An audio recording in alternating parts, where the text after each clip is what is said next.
TikTok. Hey, I think everybody heard that. Hi, everybody. Dana has been waiting impatiently for me to start the show. I've And not. I know, no, you haven't. Excuse you. You That is said a TikTok lie. once. You said TikTok That is a once. So lie. that you're right. I was very patient. You You were said very we're patient. getting ready to go. I'm like, TikTok. You were very patient, and I should Thank not. you so much. I should not have defamed you in such a Besides, flagrant way. they know not to believe you. Wow. So how are you? um, Vertical. Always. Well, I mean, unless you're trying to take a nap, it's usually better to be vertical. Oh wait, almost forgot. Oh, What? Isn't this cute? oh, what is that? It's a mint tin. Oh, and it's got like the Disney characters on it. It's got, yeah. Mickey and Donald and Minnie. Yep. And Cool. Dumbo, ironically. Um, but I think like the color scheme on Dumbo, and I think that's the Small World ride, and then there's also a teacup in front of it. So like the color scheme on those, I think it's supposed to be Dumbo from the ride. So I got you. But no, that's my anti-anxiety medicine. So well, so it's got a happy little case for exactly. happy little pills. Like, think about Disney World. Think about Disney World. So, hello everybody. As those of you who are watching have hopefully deduced from the title of the stream and also from my various social media posts promoting it, we're watching Deep Space Nine. We will be watching the first episode of season 2 of Deep Space Nine tonight. So go ahead and queue it up on whatever service you are watching it on. I'm watching it. Dana and I are both watching it on Netflix, but it's available on a wide variety of streaming services. And also, you might have your own Blu-ray, or no, it's not on Blu-ray, DVD. You might have your own DVD copy or whatever. So go ahead and queue up episode 1 of season 2, The Homecoming, and we're all going to start together at 0. In a few minutes after we have our customary start of the show chit chat. So Sarah, don't hold back. Tell us how you really feel. Sarah, I'll tell you what, because just so everybody knows, because we've mentioned this before, but Sarah sent me an email a couple weeks ago with breakdowns of all the episodes from season 2, because I said that I would like to skip some episodes and not watch every single episode of the season. But it is tough because she's right. Season 2 is really good. Really good. And well, I mean, you'll be your own judge, obviously, but the quality level, and I thought the show was good in the first season. I think Deep Space Nine has a very strong first season, but the quality level goes up precipitously starting with season 2. Ooh, Steve, that's a wow word. Oh, really? That's a show off. I've read some books. Somebody on Twitter who said, I just want to say that, I have never experienced wow words in real reading. I've never read a word and gone, wow. And I was just like, what?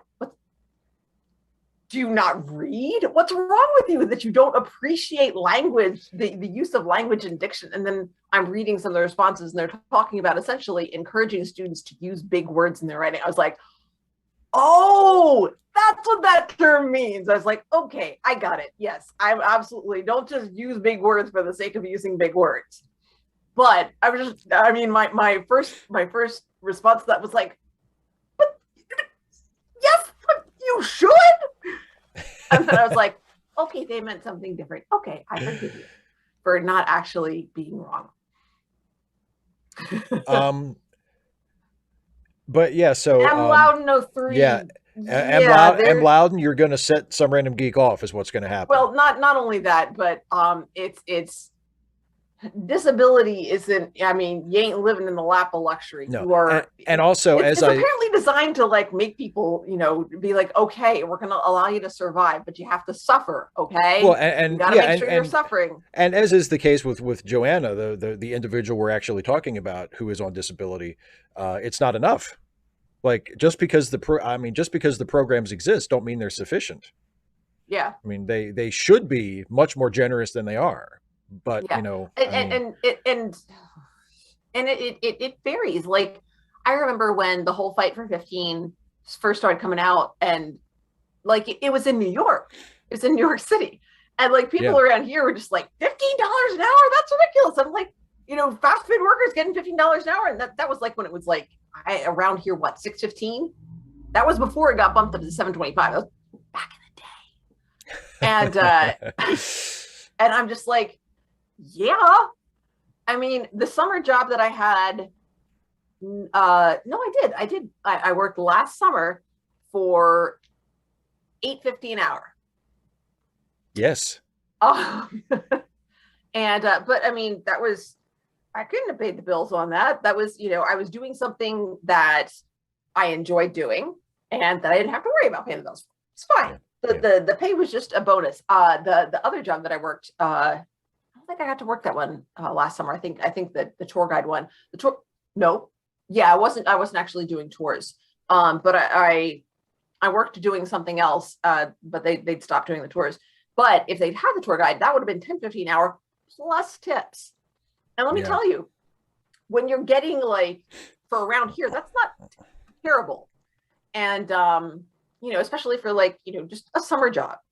A lot of the people I work with, some of my fellow students I was working with, like students that I just had the previous semester, obviously didn't have them during the summer because anyway, but like we were coworkers. And for, a summer job, it's pretty good money. And so like when I gave a tour and then somebody gave me like 5 or $10 on top of that, I was like, oh, thank you. It was just totally not needed. Not needed. But I was just like you don't look at it, you just put it away and it's just like, oh, like the stories I told. Yay. It's nice. Whereas like just when it's part of what you need to live on. Ugh. Yeah. Well, and I just want to point out because M Loudon 03 says, I've had 30 surgeries and am disabled and I'm on Social Security and Medicare. I don't want to invalidate that at all. I'm sure that you are an expert on all of that from your own personal experience, but that doesn't change Joanna's situation or the situation of a lot of other people who maybe, I mean, I think it's a little, even for someone in your situation who has been through this yourself, it's a little judgmental to say, well, she can get on disability as though it's that easy to do. And even if you do get on it as though that is enough. Like I know, I don't know Joanna super well personally, but I've corresponded with her personally quite a few times. And I know she's good friends with some random geek here. And she's just one example. But I mean, I know that her situation is as Geek describes it.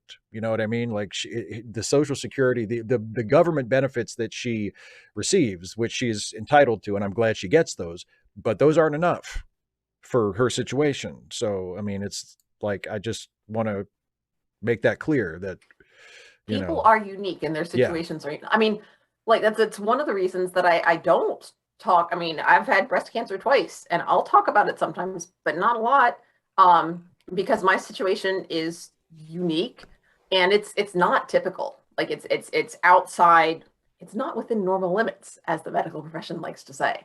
Yeah, Andrew, please, if you can make a difference, come on over here. Yeah, talk some sense into us over here.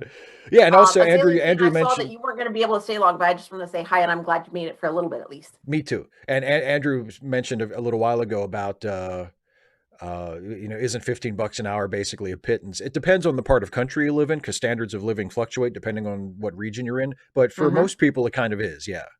I mean, it would be a massive improvement over the pittance that a lot of working class people are getting now, but it's still, I mean, to me, $15 an hour minimum wage would be a very, very, very important step to take. I keep saying, and nobody important listens to me, but we need to index the minimum wage to the median rent by voting district, because voting districts are pretty small, so it localizes it. Yeah. And that that causes it to fluctuate, and essentially it pits two classes of capitalists, business owners and landlords, against each other, and they keep each other in check that way. So if landlords raise rent, then business owners have to raise wages. Right. So that's my idea. Yeah, and I think that's a good idea. And some random geek points out Seattle's minimum wage is $16, and that's still not enough to afford to live in Seattle. And you mentioned Exactly. How Fight for 15 started in New York. And yeah, Uh-huh. I mean, even back when they started it, I'm sure $15 an hour would have barely been enough to scrape by in New York City. I mean, and that Yeah, was yeah. however And many years people ago that just like movement people started. across the country in rural areas like this, where like even at this point with this much inflation, since it's like 15 plus years later, you know, you might be able to get by on 15 an hour around here. Like if you were careful, um, you had if you had a two earner household and you had like a grandparent or somebody who was retired, and you had somebody else who could look after any kids, or you didn't have kids, you Yeah, could manage it. But oh my gosh, yeah, yeah, yeah. yeah. Caitlin L, exactly. That was, I mean, Emladen, one of the things that you said there's always a way, and that reminded me of something that one of our when I was really struggling last year, Hmm. and I was just really stressed out. One of our administrators, and bless her heart, she'd been in our department before she got into administration. She'd been our English department head, and she said, just take a breath. It's going to be okay. Think about the students; they're going to make it. And she meant well. I know she did, but I started crying. I said, some of them won't. Yeah, it's a nice philosophy to keep yourself going, but yeah, the But truth I mean, the is, truth is, I mean, we had, I mean, our guidance counselors, said they referred more students to crisis counseling, just like shot through the roof. yeah, You know, it's just yeah. people aren't doing well. And yeah, you asked how. I'm trying not to think about it. You've been very, because we talk every day. You've been Really stressed. very, very busy and very stressed since school came I back. Yeah, love what I'm doing with my classes. Today was gutting. yeah. Um, Today is day 6. The second they came back last Wednesday, and it's been stressful because I had I had a student who came in on Monday. It was his first day there. He'd been on my roster, hadn't showed up Wednesday, Thursday, Friday. Came in on Monday, and so I'd had them assigned to different desks, and then as I was filling out the seating chart, in pencil based on who was here and who wasn't, things like that, I had someone say, can I move here? Can I move there? It's like, all right, here's what I'm going to do. Since I'm writing in pencil, get up and go, sit where you want to sit. I'd had them make nameplates for their desks. I said, Right, go, figure it out, go. You have 3 minutes. right. And they did. And then it's locked in. And then once you're there, And you're then, there. and then now I Yeah, wrote it in pencil so I could still make changes because I know I was going to have to. Anyway, yeah. but so this was like Thursday. I think it was like the second day. So it was like, all right, go ahead. I was like, I knew I was going to have to, do some rearranging anyway. So I still wrote it in pencil, but I was like, go ahead. So they chose their seats. And, they responded well to that. And it helped having the name tags there, because otherwise I'm just like, I don't know who the heck you are. But I was starting to get to know them. So this kid comes in on Monday, and I'm like, okay, there are a couple of seats left. I'm like, take that one. And so in the survey, I have some get to know you questions. And one of them is, what is something that you're curious about? And he wrote, why I got to sit in the back of the room. I'm like, because you weren't here the first 3 days. When not only did I assign seats, it doesn't have anything to do with like alphabetical order, so I can learn your name, but I let students choose their seats, and you weren't here for that. So sorry about your luck. So anyway, yesterday I think I only had 3 new students, and then also some of my 255 AD. I see that. I'll get to it. We'll get to it later. So I mean, in and out, in and out, in and out. For my online classes, I haven't had rosters like at all. There's been discussion of who's going to be in them. Which is ridiculous. I mean, I mean, I understand that because of like social distancing and contact tracing, they have to worry about the students who are physically present first. Okay, they do have to prioritize that. I'm okay with that, but it was really stressful. And then I come in today, And like I'm going through and, we're finally one-to-one. So students are getting, Chromebooks assigned to them. And we're, when's homecoming voting and answering questions and da da da. I get to my English class, which is the big class, and it's the one that I've actually taught before. So I know kind of what I'm doing. And all of a sudden I'm just like, they're filtering in and the bell rings. And I'm like, is something going on? Are they late? Because they've just started to this is a sophomore class, and they've just started handing out Chromebooks to sophomores. I'm like, are they still getting their Chromebooks? And they're like, no, Mrs. Gold, this is it. And like half my class was gone. And I'm like, and later on in the day, we got an email because they, at any time that they have to quarantine anybody, they send out a form email to everybody saying, this many students were, had positive COVID tests or had symptoms or, whatever. And as a result, anyone who needs to be quarantined has been informed. And yesterday it was 8 students yesterday 8 students had reported getting positive tests results. And so like, and yeah. Yeah, it's a lot. And you have to deal with all of that on top of your typical expected responsibilities, and yeah, that, other duties as needed shit that they pull on you, where it's like, oh, and also take care of this and take care of this and take care of this and take care of this. yeah. And I It's mean, like one more thing and one more thing and one more yeah, thing and one more thing. And there's a meeting that I have to go to, but you can't go to it. It's during your planning, but you can't go to it during your planning because during your planning, you're going to be spending part of your planning covering another teacher's class. So you have to plan to either go on another day and hope that you don't get called. So I have to go tomorrow unless I get called again to go cover another class, or then I'll have to go after school. And I'm just, yeah, it's a it's lot. ridiculous. It's But, ridiculous. well, I mean, the big thing was, I mean, it's these students that I've just started getting to know and just haven't moved on. Yeah, That was really, it's really hard. yeah. Well, of course. I hope they're old enough. I hope to God they're vaccinated. The ones who actually had the positive test. Yeah. I am so grateful that I'm not working in elementary school. Yeah. Well, I I mean, mean, it's like I keep saying it. We've both said it a couple times over the. I mean, like, the pandemic's not over, everybody. Like, no, people act a couple, like a month or so ago, people started acting like it was over, and it's no, like, no, you're like, oh God, who could have predicted that this would happen? As soon as we lift social distancing requirements and mask requirements, all of a sudden it would come roaring back. Who could have possibly predicted that? I mean, it's it's infuriating. It's infuriating.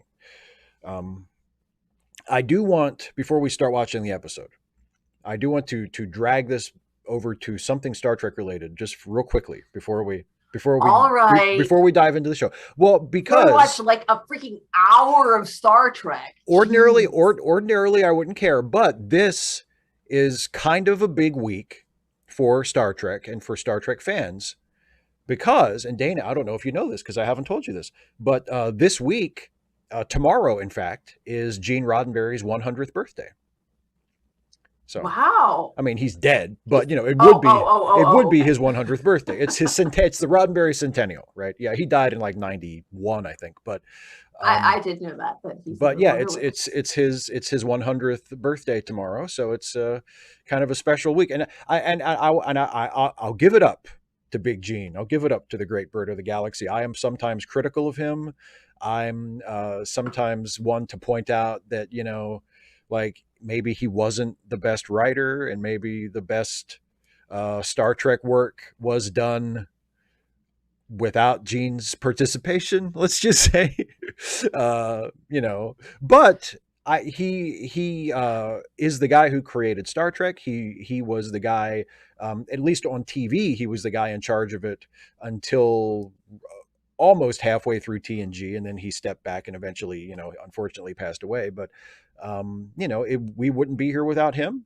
And it was, and specifically, it was Gene who wrote into the genetic code of Star Trek that it will be progressive, it will be diverse, it will be inclusive, and it will be political. It will tell stories that have something to say about our world right now, not just about the future, but about how we need to address problems in our society right now. That was all from Gene. That was part of his vision. Everybody likes to talk about, oh, Gene's vision. The most important part of Gene's vision is what I just said. And so I personally really thank him for that more than for anything else. Is that he charted that particular course. So he's dead and he's not going to Good hear this. on But him. happy birthday, Gene. So I want to go back to 255 AD's question from Yes, yes, before, yes. because I said I would. Please. And he was it easier to survive on less money in the past, even if you account for inflation? The 1950s U.S. minimum wage was very low. Actually, in the 50s, when the U.S. minimum wage was first enacted, it was literally designed that one person could raise a family. Yeah. And you'll see that through the 50s and well beyond that, it actually did work. There you see it starting to, as more women entered the workforce and it became more common for households to have two working adults, the employers sort of factor that in and we're like, okay, well, we don't have to pay you as much per capita because there's two of you working now. So yeah, that didn't go. But the other thing is, if you look at inflation, things that have gone up, that have become more expensive and significantly more expensive, have outpaced other items, have been necessities like housing and education and medical care, like through the freaking roof, food as well. But luxury items have sort of gotten a little bit more expensive or stayed the same, or especially in terms of technology, have become less expensive over time, like TVs and cell phones. I mean, cell phones are still, like, nice cell phones are still expensive, but like a usable cell phone, not so much, but it's still considered, oh, so-and-so can afford a cell phone. It's like, cell phones are not like, no, they're not prohibitively expensive. No, they're really not. Like, can you afford like good medical care? I mean, that's really needs to be a baseline. Yeah. Well, I mean, and then have 255 also asked if I've heard any stories about kids getting vaccinated without their parents' consent or knowledge. Let me tell you, I'll just say yes. Well, good for those kids. Good for those kids, and yay. Yes. And there's all kinds of situations on that, and that's not. It's getting more attention now, but it's not a new thing. We'll go there. And I mean, obviously, I don't want to, HIPAA and stuff like that. HIPAA doesn't actually apply to me, but just, privacy is still a thing. That's just, Oh, sure. Just, yeah. Sarah Scott, you are witty and brilliant. Just FYI. Please. Everybody who watches me regularly knows you are in the right place if you want to make puns. This is your home. This is a safe place for you. Make as many puns and corny ass dad jokes as you want. I welcome them. You are home here. I don't know, Dana. You can come up with your own estimate, but I think it's at least 50% of my sense of humor is just creaky, shitty puns and dad jokes. I don't think so. I think it's less than that, because I think the greater it's less than that, because the greater part of your sense of humor is making fun of fools. That's more than half, Steve. I will take that. I will take that as a compliment. I do want to something that just like absolutely lit me up on Twitter. Please. Our freaking Secretary of Education. Oh, I saw that. I told you about that. I was like, I was mad. Like, I was ticked under Obama when we had Alfie, no, not Alfie Cohn. Was it I get them mixed up. One of them did the homework thing. Anyway, because he should have had Linda Darling-Hammond, and she was, her name was bantered around, and I was like, yes, and then she didn't get it. Didn't get it, yeah. Well, because the Secretary of Education today, he tweeted something about. Yes, I will read it. Yes, social, please. Emotional, and mental health is just as important as physical health. Yeah. Educators, as you prepare for the school year, which I've had students for a week, dude. what have you done to take care of yourself? Yeah. Self-care is very important, says the Secretary of Education. So I said, this is infuriating. I quote tweeted him. I said, this is infuriating. We are being shoved back into a traumatic situation with inadequate support. And you have the unmitigated gall to ask us what we're doing to take Yeah. care of ourselves. And then I said, at Dr. Biden, can you offer some perspective on this? How is this okay? Yeah. How is this leadership?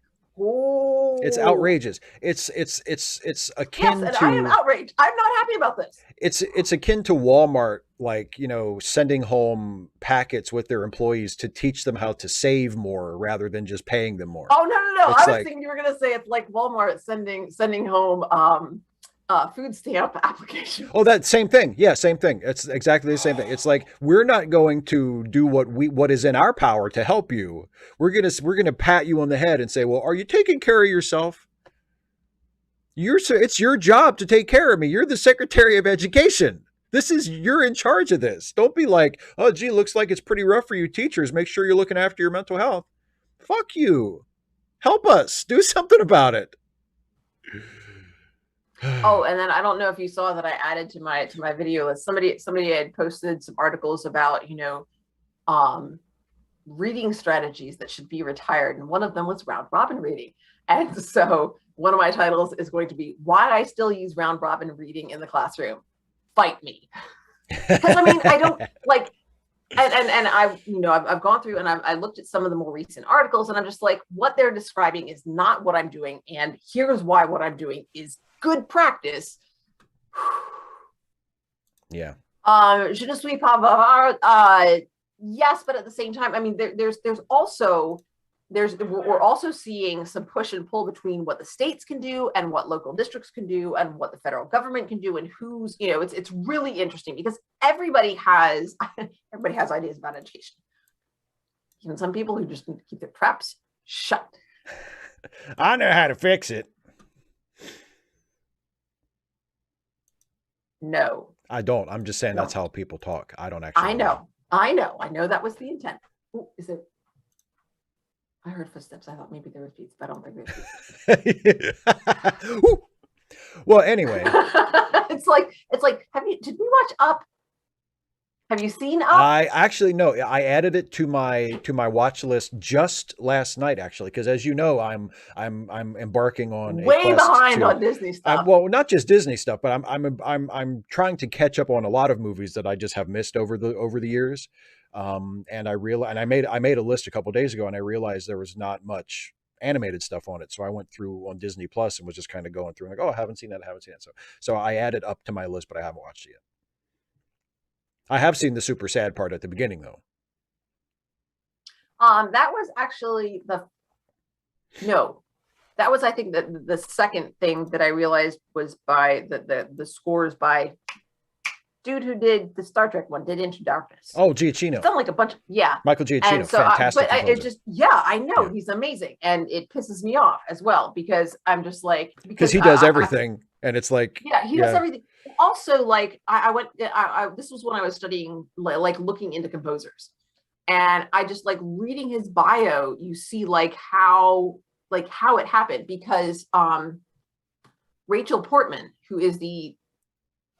was at the time, I think somebody else has won since, the only woman ever to win for best score, right, has said in interviews that she's never experienced sexism, and I'm just like, yes, you have. Okay. It hasn't been like outright misogyny, like deliberate, right, in your face, putting you down. But like looking at his and seeing how he sort of got his breaks, and that is, I'm just like, why is he the one getting the breaks now? And there's so many instances of people being told, look, go back and find me some qualified women or some qualified Hispanic candidates or some qualified Black candidates. And they go back and they're like, okay, well, here's some. And, if you ask them, so why didn't these people make the cut the first time? They're like, well, they they just didn't seem like a good fit. Yeah, oh yeah, that horseshit. Yeah, Whoa. yeah. They just didn't click. Yeah, Yeah. yeah, And I'm just, it's, oh, anyway. yeah. I want to make one final observation before we start the episode. Uh, Sarah in the chat says, for the record, Star Trek Into Darkness is my favorite Trek film. Yes, really, fight me with batliths. It's not my favorite, but it is way better than it usually gets credit for. By no stretch of the imagination do I think it's a bad movie. I think it's actually a really good movie. So there you go. I'm with you. I'm I'm not going with to you. jump in. This is my last thing, I promise. Then Yes, we'll get started. please. 255 80s, two comments. You hated it because you had reading issues until you were 13. So this would be just after it. This is when students have had bad experiences with round robin reading and are often they're right smack in the freaking middle of adolescence. They're often very socially self-conscious and very socially aware. And so my rules are you have to read at least one sentence. Like, you can do that much. You can read one sentence. And when you get number two, when you get to a word or a phrase or a word or name, especially names can be really bad, that you don't know how to pronounce, you just have to give it your best guess. Now, I will judge whether or not I think it's you just have to fake me out, essentially. Like, if it says Shakespeare and you say Shakespeare or Shakespeare, fine, no problem. Good effort. Yeah. If you say Jones, I'm not going to be convinced. Then you're not even trying. Yes. Yeah. If you say, I don't know how to say it, I'll say, that's fine. Give it your best guess. And if you say again, I don't know how to say it, I'll say, yes, I understood that the first time you told me. That's okay. You don't have to know how to say it. You don't have to get it right. You have to give it your best guess. And so it needs to be something reasonable based on the letters that are there. Something, it doesn't even have to be particularly close. And then, yeah, sure, Majolner. Or Moldner. Fine. Okay. And then, just take your time. And then the third one is, when it is not your turn, make me believe with all my heart that you're reading along silently. Your eyes should be pointed at the correct section of the page. You should be turned to the right page. And if one of your classmates is struggling with a word and you know how to say it, keep your mouth shut. Let them figure it out. Yeah. Or not figure it out. Or not figure it out. Yes, and get it wrong. Because part of what I'm reinforcing here is that get it wrong. Just get it wrong. It's okay. And I tell them, like, please get it wrong. Yeah. That's why I have a job. If you don't ever get anything wrong, I'm out of a job. And you wouldn't want to do that to me, would you? To put me out of a job? I'd be living in a van down by the river. Except I wouldn't even be living in a van down by the river because I don't have a van. You'd have to buy a van. You'd have to sell a bunch of stuff, buy a van. Yeah. I couldn't do it, you guys. Yeah. I couldn't do it. Just get it wrong. So, Mark, right now I have a mixed range, but the English class I have is sophomores, mostly. Some of them are, a little bit ahead. They're in 9th grade, and the class schedule is mixed up, so they're in English 2 before they have English 1. I don't know. I've got some 9th graders, and I've got some 11th graders who are taking it again because they didn't do so well last time. Whoops. Because, coronavirus or whatever. Anyway. So. But yeah, it's fine. I want to remind them that, hey, I will take just about any kind of cheese I can get. Cheese. Yeah. You've never been one to turn away cheese. No. I like cheese. There's cheese on my pizza. That's how I like it too. I won't eat it if there's no cheese on it. And I do understand, I understand that some of my students have anxiety. Some of them have learning disabilities, and that's okay. It's okay to get it wrong. It's okay to struggle with it. And it's okay to fumble your way through it. Some of them stutter. That's okay. Andrew, we're getting there. I'm trying my best, buddy. Yeah. I'm sorry. All right. Fine.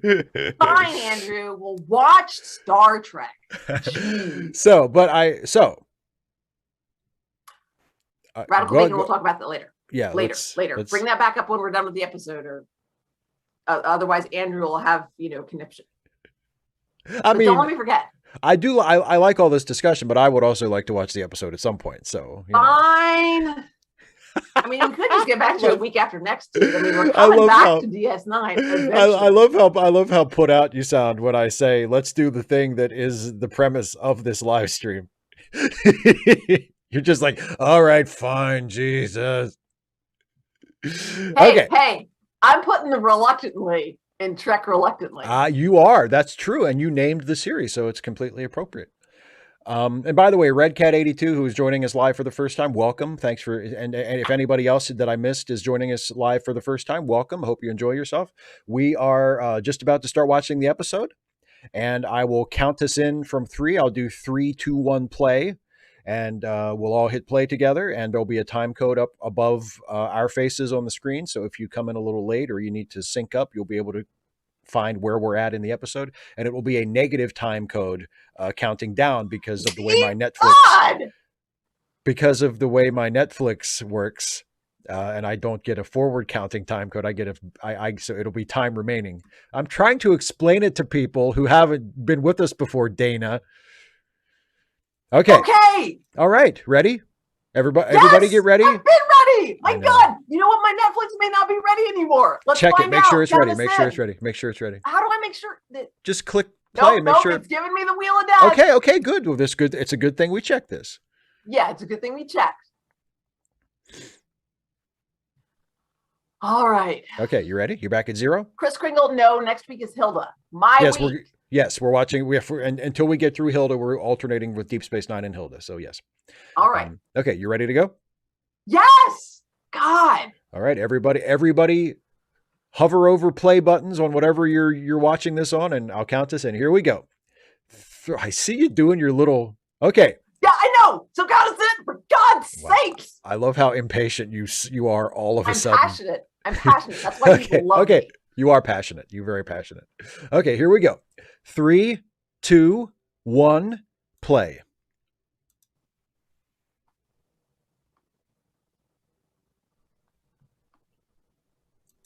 What? It's not a beauty shot? I know, right? It's a bold new world. How are we going to know where we're at if there's not a beauty shot? Okay, we're apparently at Quark's, Vilcodigy. Oh!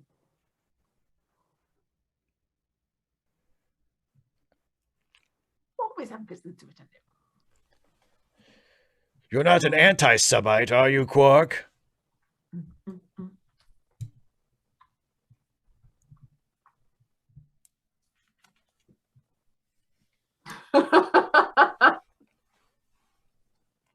It's like acid in my mouth.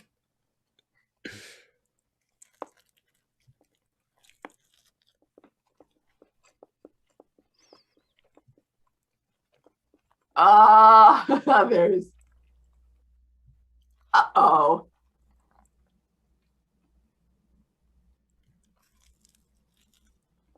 Oh no, Andrew.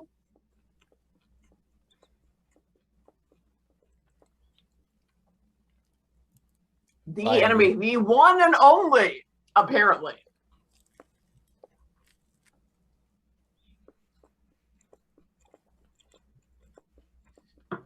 Have you seen Monsters, Inc.? No. I'm watching you. Always watching.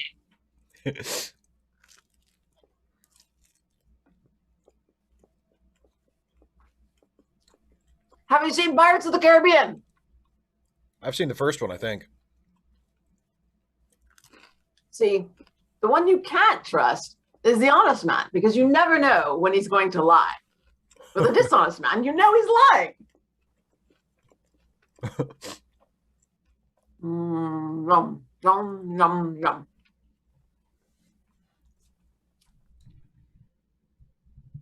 Isn't it delightful?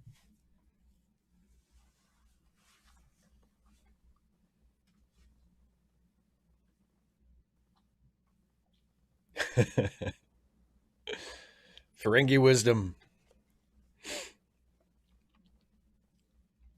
And apparently your relatives as well.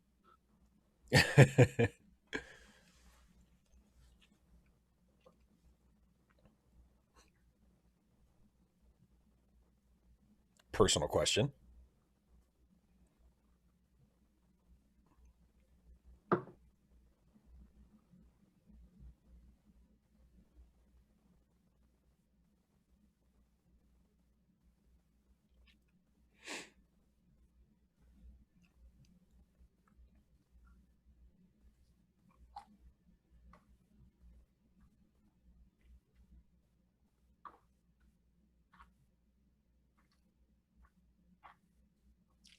Caitlin, purple's the best color.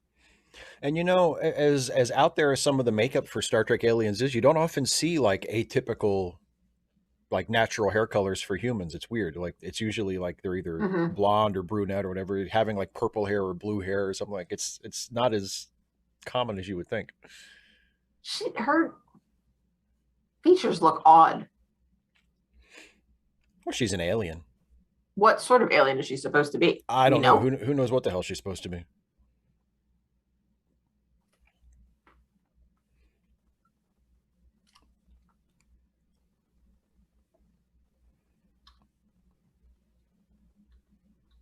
Nice Mm. to know that Bajarans pray in the hands up position.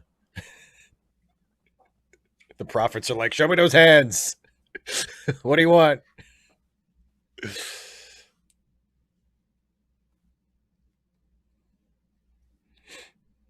Yum, yum, yum. Good pizza? Mm-hmm. Silly question.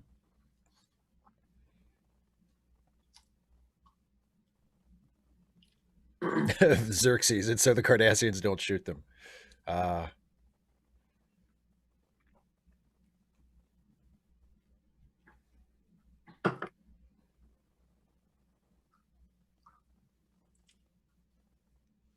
No.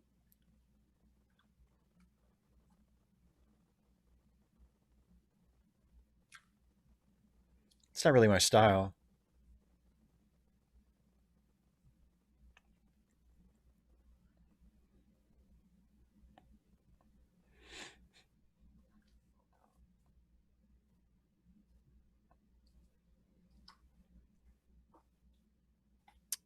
Hmm.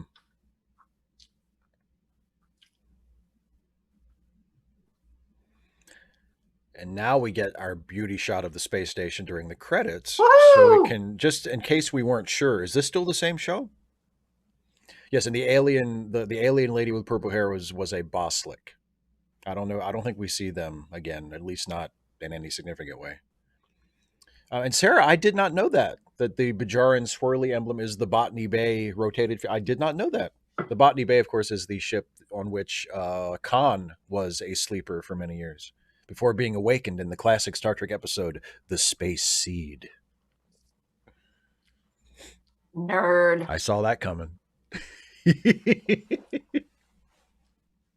I mean, you were sort of adding on and adding on. I was like, if I didn't I say was set. that, then I mean, I was you setting you never up would have for it. shut up. I was teeing it up for you.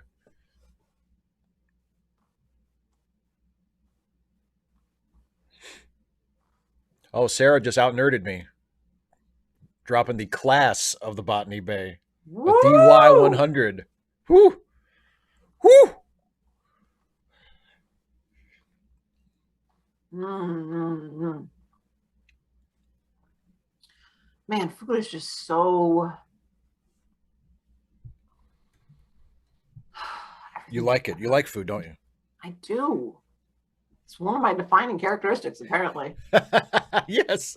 We were talking about that the other day, weren't we? Like, describe Yeah, Dana like in one day. Like, she literally, really likes food. that's how my department introduced me to the new teachers. This is Dana. She really likes food. You will never meet anybody who gets as excited about food as Dana does.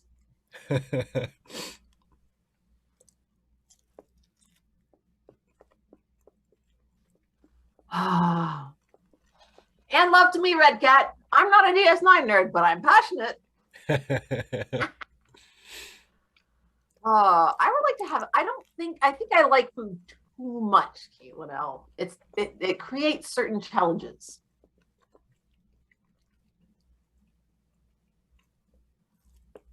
You pass your algebra test would be great news. That's difficult for me to believe.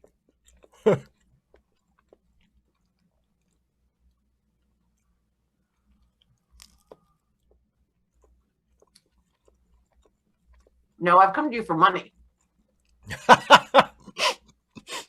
The Federation doesn't use it, but a lot of the shops here on the station do. So, Oh.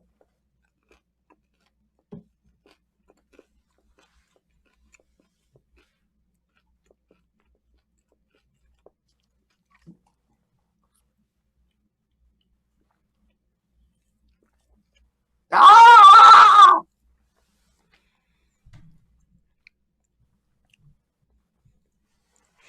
take her to the holosuite, Jake. Have a good time.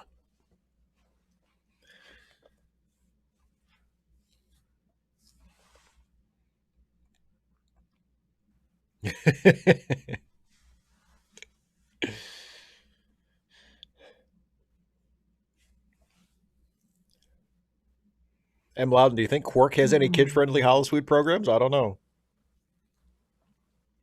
Hmm.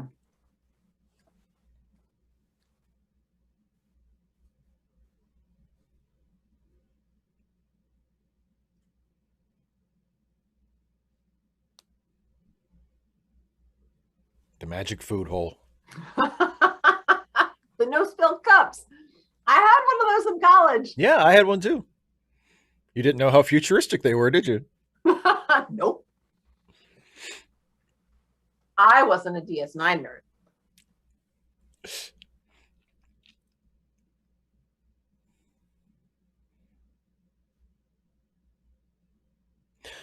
Random Geek, I think there are families on Deep Space Nine, but Quark is in charge there's of the like a Deep holosuite. Space Dad and a Deep Space Kid. Yeah, but Quark is in charge of the holosuite, so I mean, it's strongly implied that he caters to a more adult clientele.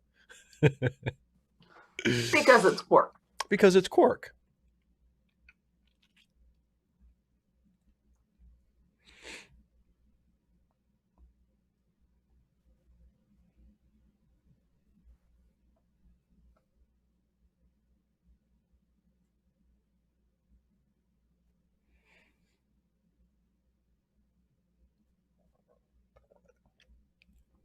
Vilcata G asking why did it take two different replicators to make different foods? I think it was maybe meant to imply the limitations of Cardassian technology, that things don't work quite as well on the station as they do on Starfleet ships.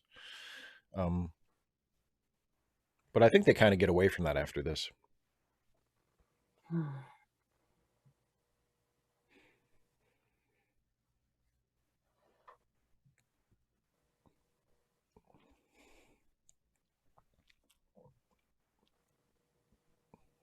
But but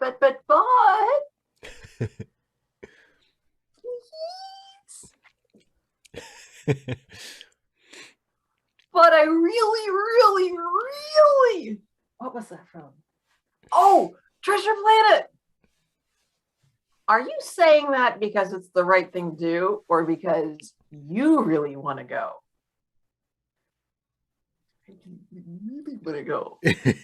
And it's the right thing to do. Man, Treasure Planet is so good. Oh man, I'm really relating to Cisco here. Gosh, I know, it's like, boy, one more thing. exactly. Gosh, dang it. He couldn't even finish Sarah, his I think torque. she talked about the problems with Bajoran ships a little, like, a minute and a half ago. Yeah, Pitty pitty peas. because the provisional government wouldn't give her one or something.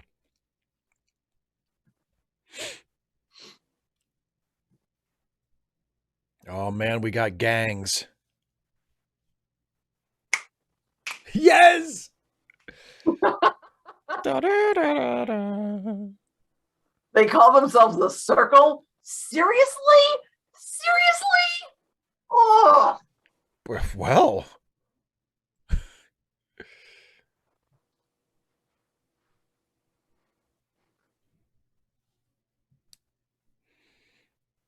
Odo's like, I wonder if I can use this as an excuse to declare martial law.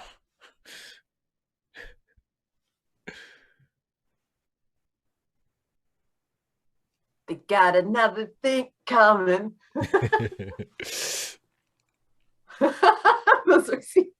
Love that.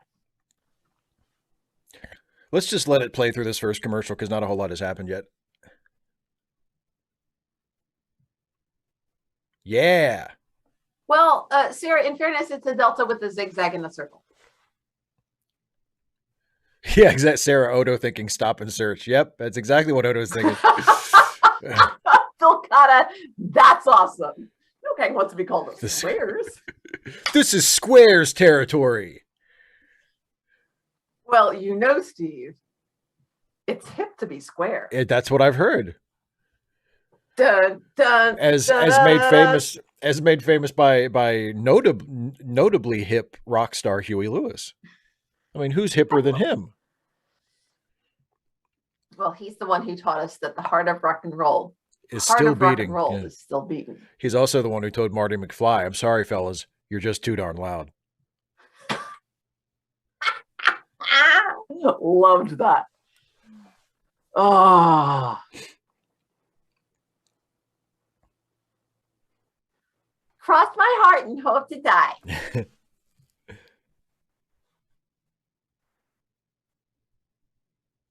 Should have let him go. I bet he didn't want to stay there.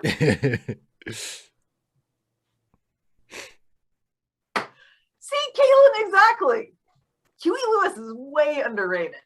Just really enjoyable pop rock. Oh, absolutely. I'm not. I would say nothing against Yeah. Huey Lewis. Well, that was a significant look. I mean, seriously. I mean, how many episodes before they kiss? No, that was his. You can have the runabout look. Everybody knows that. Wait, his? Well, you were saying her look was significant? Yes! Like she grabbed her arm and like they shared a look. Oh, between Dax and Kira. Oh yeah. Yes! They're good friends. They're good platonic friends. They're gal pals. They're gal pals. Yeah, they go shopping. They do each other's nails, give each Don't other need a makeovers. credit card to ride this train. Strong and it's sudden, and it can be cruel sometimes. She's in her ass kicking clothes. Wait, aren't all her clothes ass kicking clothes? Well, that's true. By definition, any clothes that Kira has on her ass kicking clothes.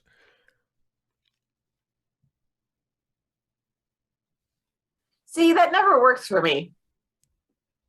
The belt thing where it like sort of goes down and then it's on the side. Yeah. Nope. It doesn't stay that way. You have to like pin it to your clothes to get it to do that. And there was only one bed.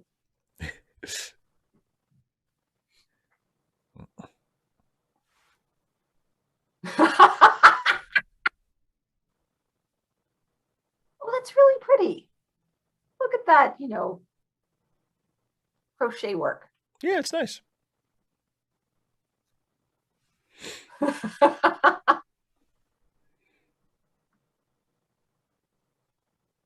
Yeah, Gem shit, exactly. If I were O'Brien, I'd be like, I just want to stay here. Yeah, but after after all that fuss you made, begging to come along, yeah, but that was when I thought I was left on the ship and something there stays there and shows up and eats me. But now I think I'm the one who gets eaten. It's 5 minutes after we land. What's my name? Do you know my name? You have a name. Do I?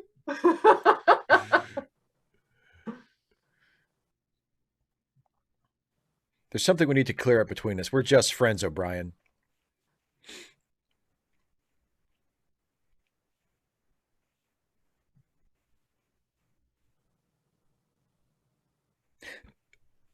I mean, did he send a goodbye message to his wife already? Like, Kira just kind of drops that on him. Like, if we don't rescue Lee Nollis, we're not coming back. And O'Brien's just like, okay.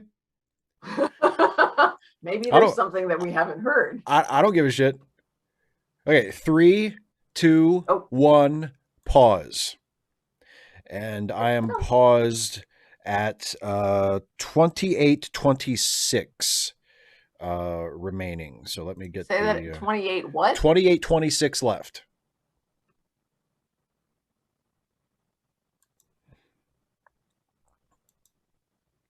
Good. I'm gonna put it up on screen here too for everybody. So yeah, thoughts so far? Hasn't taken me out of my crappy frustrations with the world. Well, hope things haven't really business hasn't really picked up yet, so hopefully it will. You know, when they get to that Oh yeah, there was Cardassian. another earthquake in Haiti. Oh, I didn't hear about that. I heard about the first one. What, a couple days ago? No. Oh no. Yeah. Oh, that's the one you're talking about. Like since our last. That's the one you're talking about. And then of course God,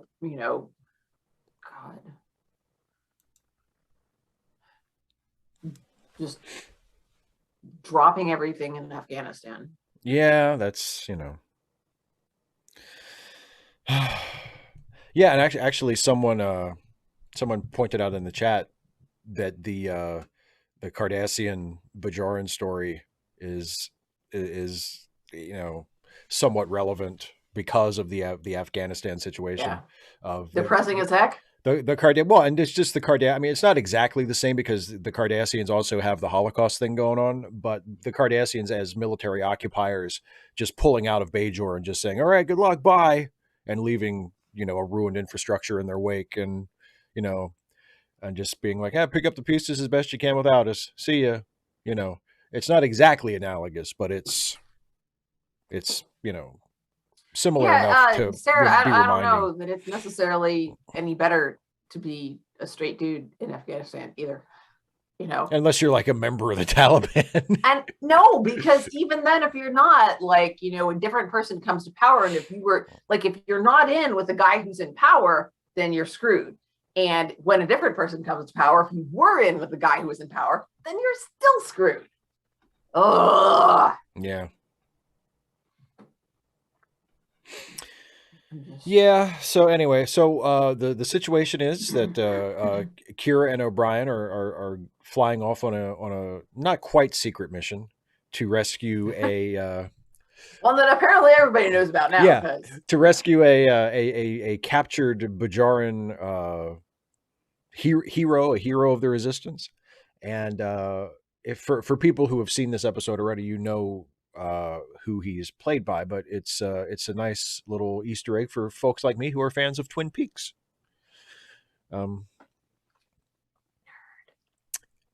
Because he's played by the same actor who plays Ben Horn in Twin Peaks.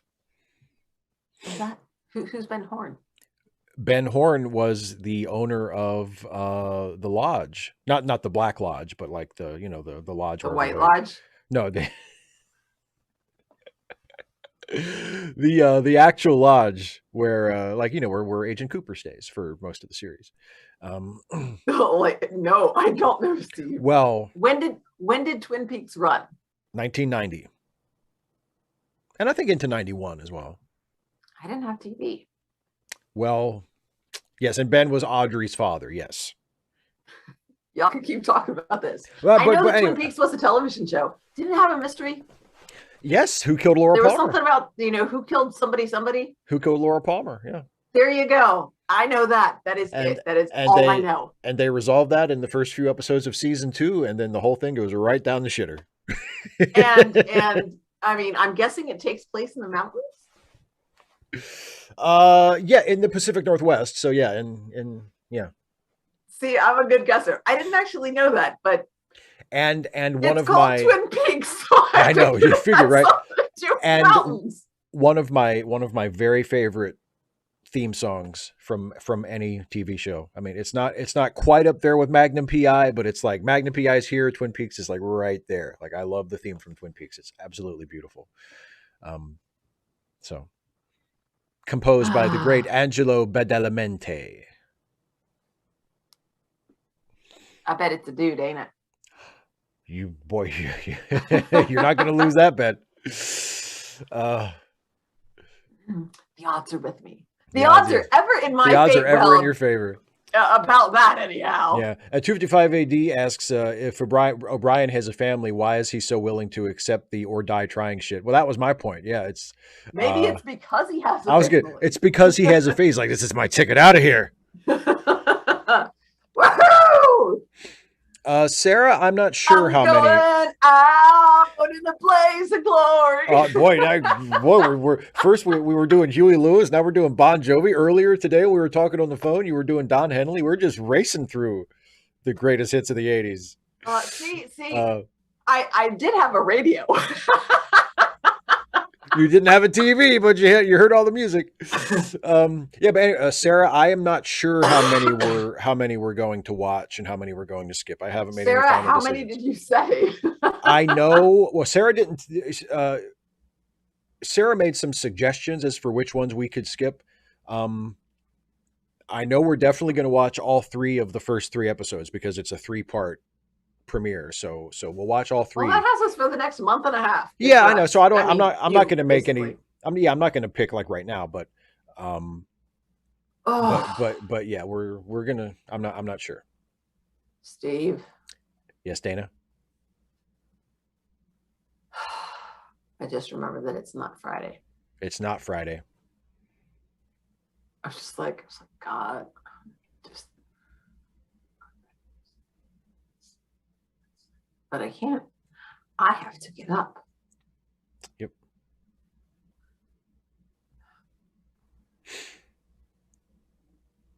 Well, shall we resume the episode? Yeah. They're gonna suffer, ain't they? O'Brien's so long. You may be surprised. I might. I got nothing.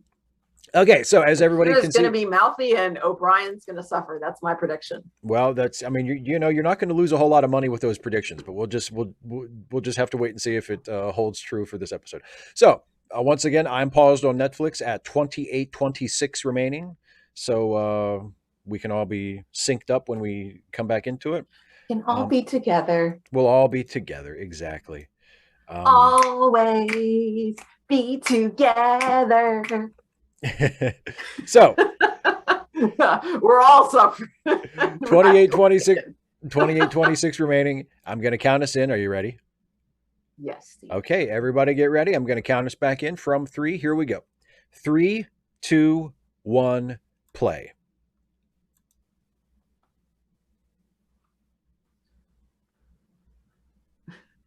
How much longer? Are we there yet? Are we there yet?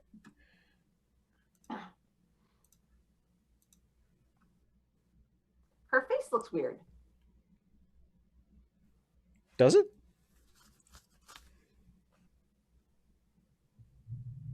Yeah.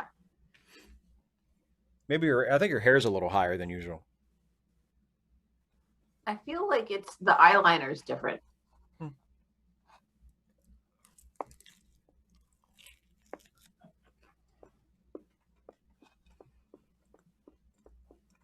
She's like, bluff?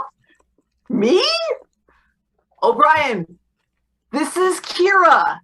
Have you seen my poker face? Because I haven't, because I don't have one. My poker face.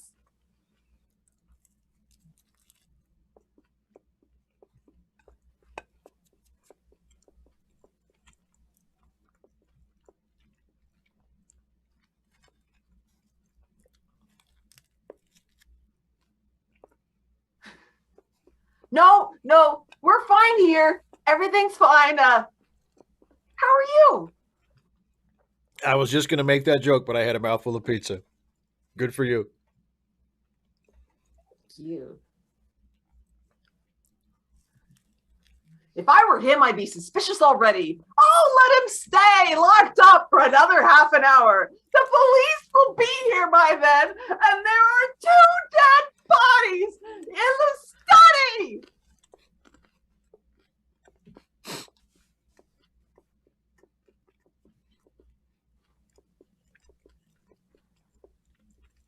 Yeah, we'll see you later for repairs. I can't believe he bought it. Oh, shit.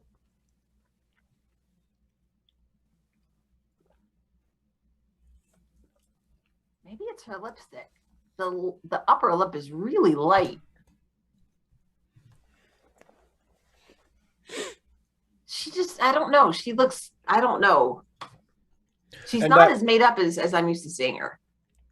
That whole episode there was not exactly a ringing endorsement of Cardassian border security, was it? They bluffed their way past a checkpoint, and she even made up the name of a Cardassian official, and they were just like, all right, go ahead.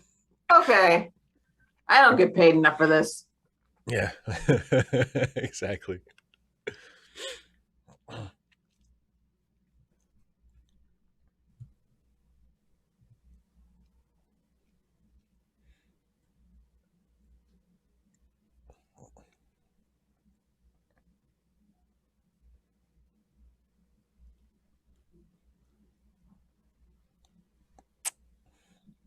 Don't they have universal translators?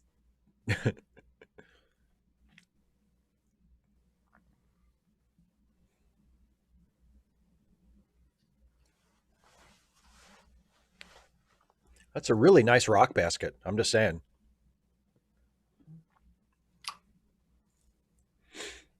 They have another set of prisoners that's dedicated to basket repair. Well, they do good work. So If they don't, they're punished. if you ever wondered where the mighty Cardassian Empire gets its rocks, here you go. Hi, Suddenly Steve. Hey, suddenly Steve. Thanks for joining us, even just for a little bit.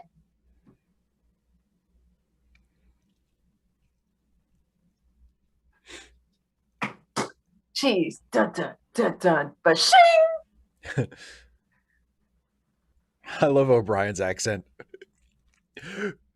Want to see the prefect? Why do people pull accents when they're talking to people who don't know them and have never seen them? He doesn't need to do any kind of voice here.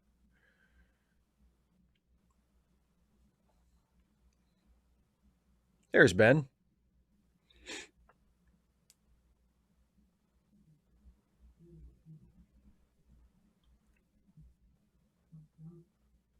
She's right, though. I wouldn't have the first clue.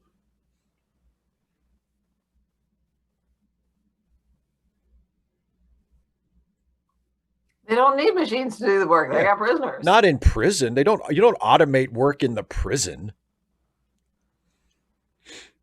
Sarah, why don't you ask Steve that? Those are Atlas spheres from American Gladiators.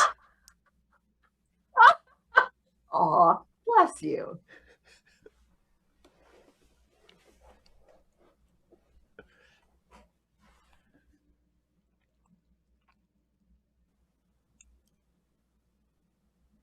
Oh, I'm liking this so far. Oh, yeah.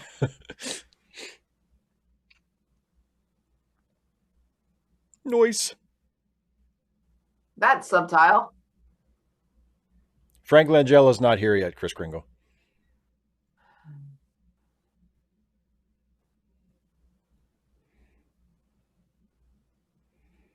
We're taking you home to Twin Peaks, Lee.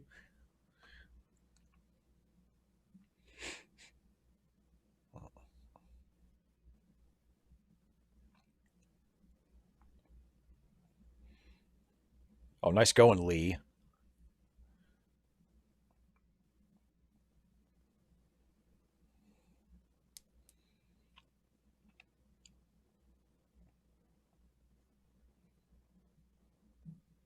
Just run in that general direction.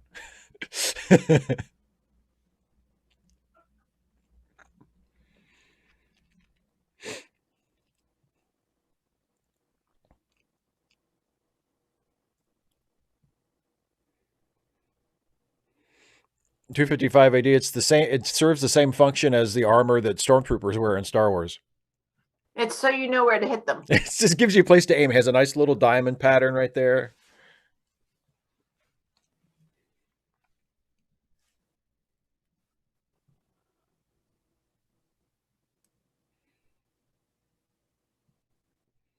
Well, okay.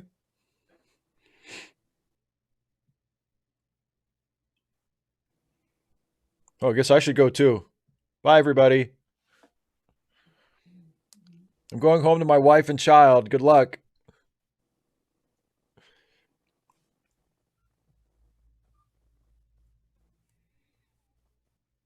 That's it. Just that nobody else came. Okay.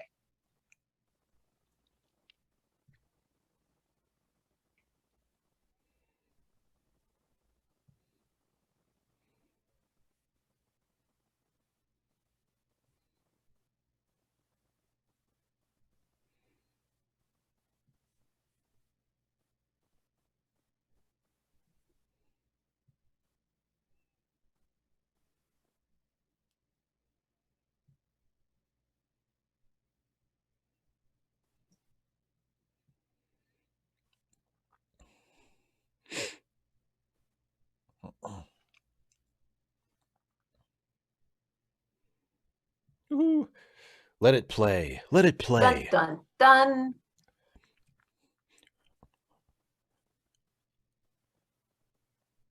Well, my nurse has you. I've got you too, though.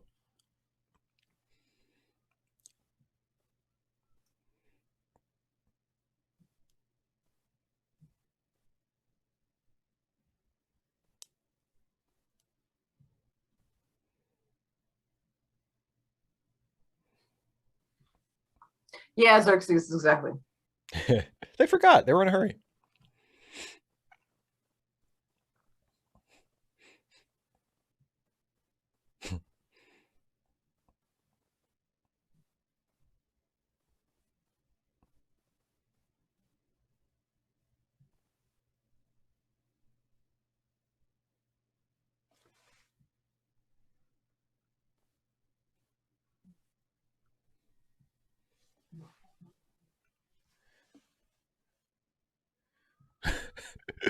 We just forgot.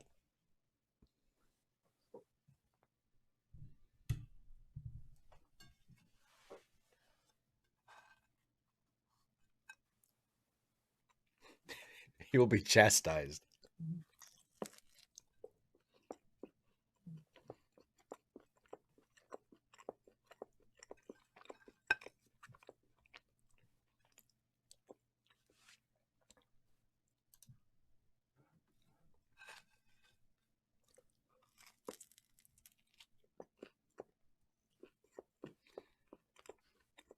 Look, dude, calling that situation unfortunate Yeah. is a poor choice of words. It's really too bad about those people who were imprisoned on that asteroid for all these years, but what are you going to Oopsie. Because they're assholes and they're the bad guys. Duh.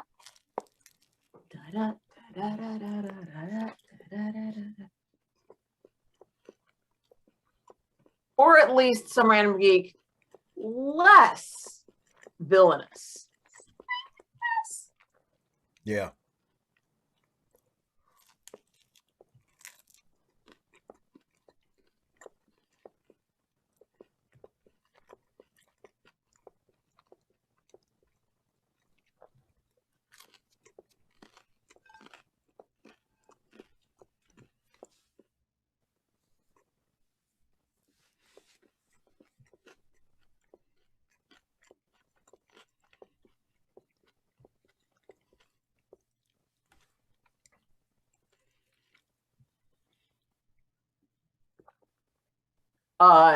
Dumbass. No, you don't.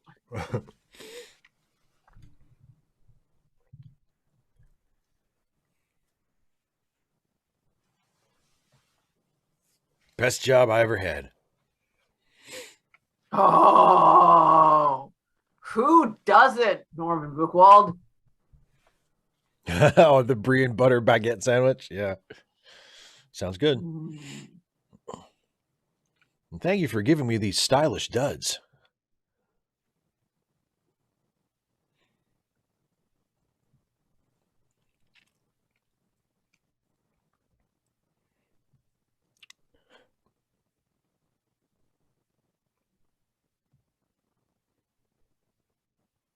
What do you want? What are you looking at? There's Almost Frank sleepy and very, Langella. very tired.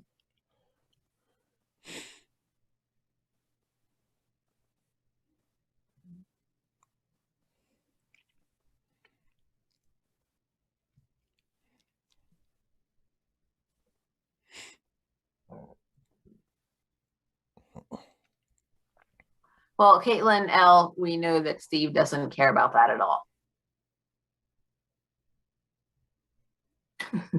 Oh, from you mean Bashir calling himself a history buff here, and then later, yeah, Canon violation. I don't give a shit.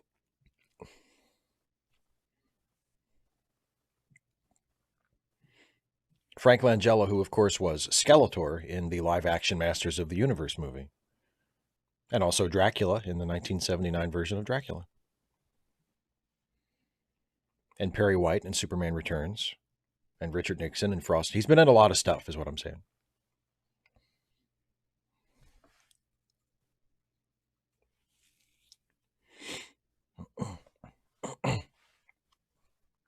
Say a few words and disperse this rabble. You haven't seen the Three Musketeers either, have No, but you? Disney's version. that's on my list too. I haven't watched it yet, but I added that to my list a while ago. You are ordered to disperse. If even one of you. I haven't. I have not, but that's on my to watch list. That's one of the ones I want to catch up with. Sounds like your to watch list is possibly close to as long as my TDR. It's pretty long. It's pretty long. We should compare length sometime. Let's not turn this into a list measuring contest.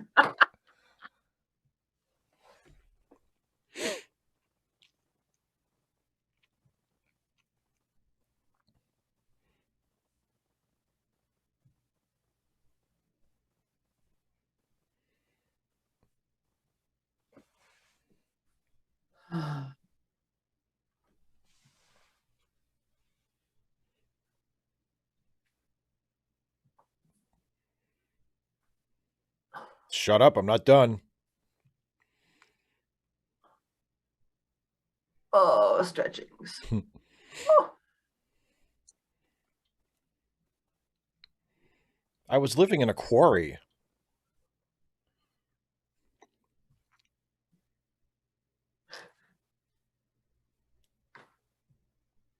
And it had its moments, don't get me wrong, but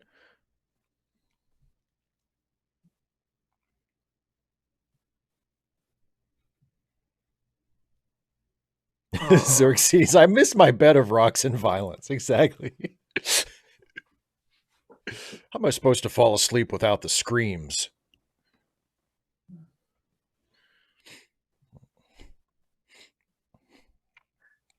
Yeah, apparently you're not all that smart. I thought they would have forgotten me.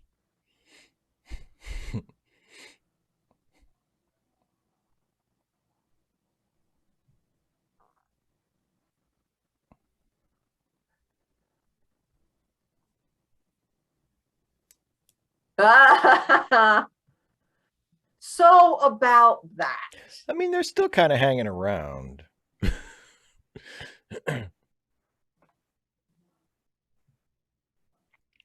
Well, there's this lady named Wynn you're going to want to steer clear of. But other than that, it's pretty nice.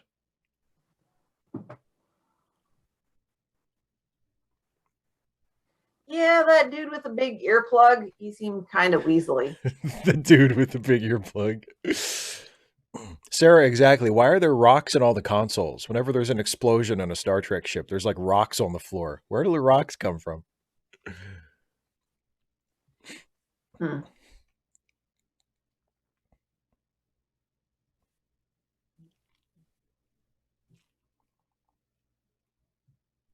Ah, yes, your revolting traditional human greeting.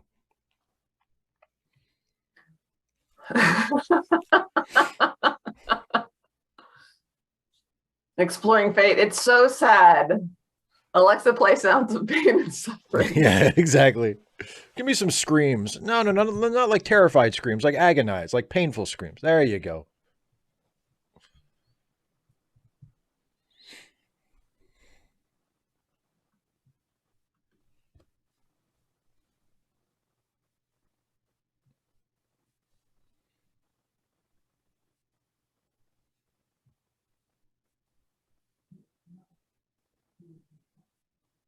Oh, gasp. I see where this is going. It's going to backfire on your rum. Uh-huh.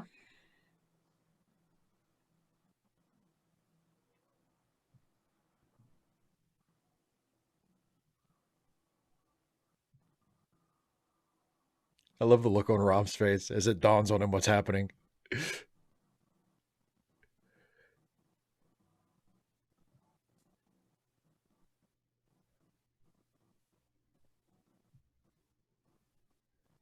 To sleep, perchance. Perchance to dream. dream?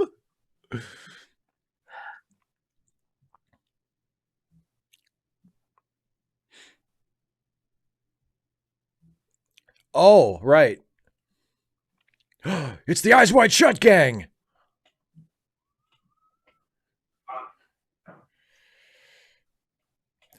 Let it play. We're gonna finish this baby.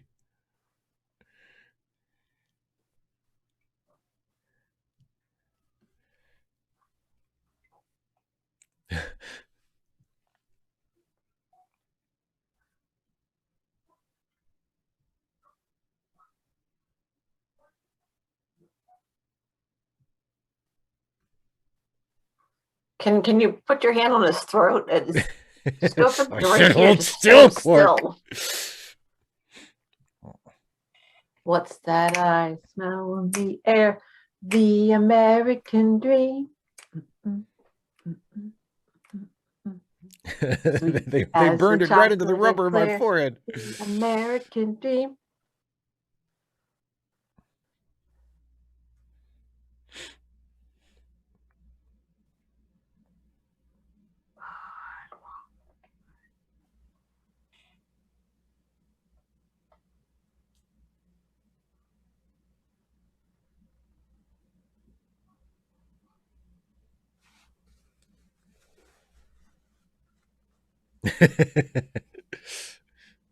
Stop talking, Mark. You'll receive no justice here, Ferengi. The constable's responsible.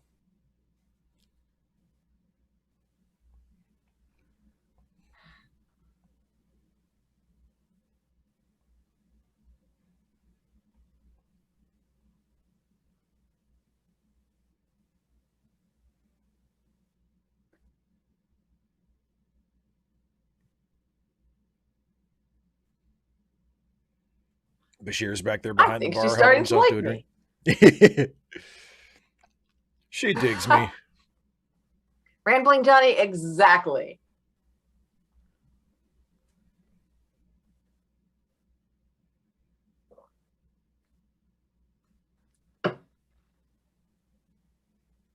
Xerxes, that's funny. Have you been branded by the Circle? You may be entitled to compensation. Oh, What, my boy's not good enough for you?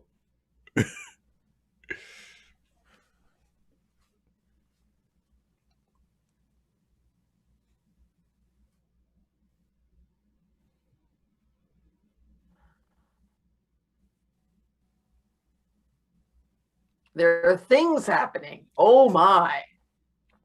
It's the planet of things, really.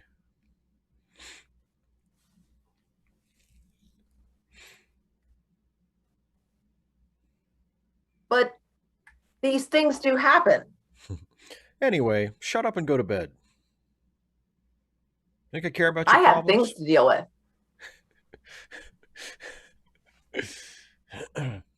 Yeah, Red Cat 82, and he grows up so fast. I think by season 3, he's like 8 feet tall.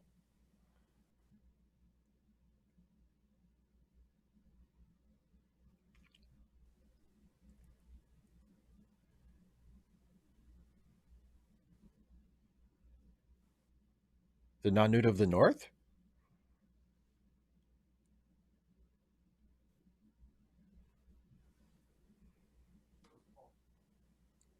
Get in here. Wah wah.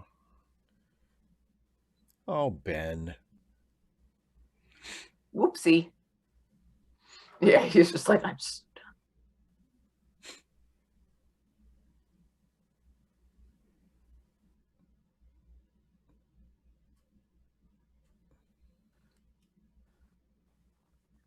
Oh, on. Can Is you it not? long?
He was almost naked in the pool. One thing led to another. And there was only one bed.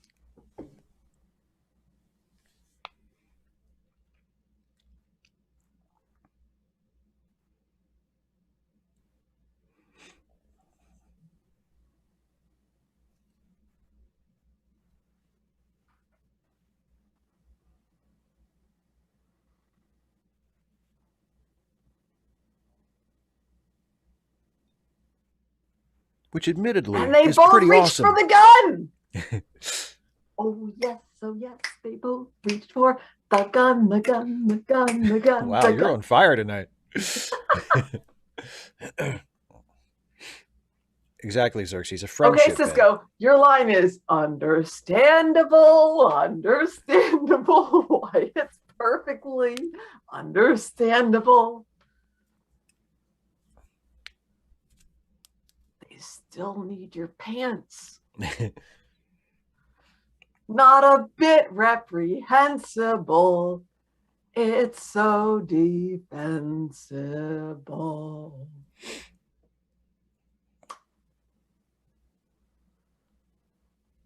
Yet. I mean, that's probably coming. See? They got it coming. Ah, boy. I should have known. Ah.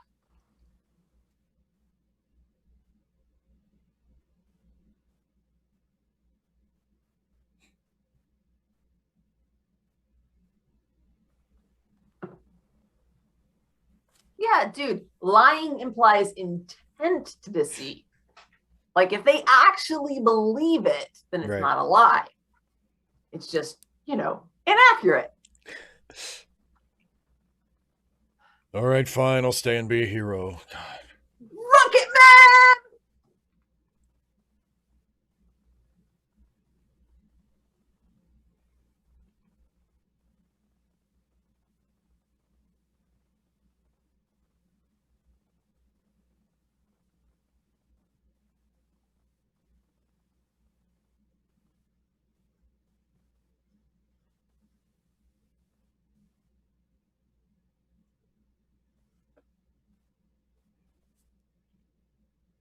Made up a word for it and everything.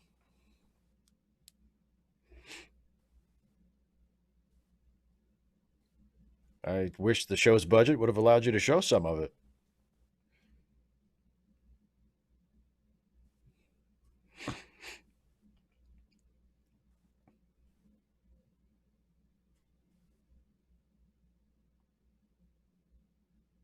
I'm a villain, in case you haven't figured that out.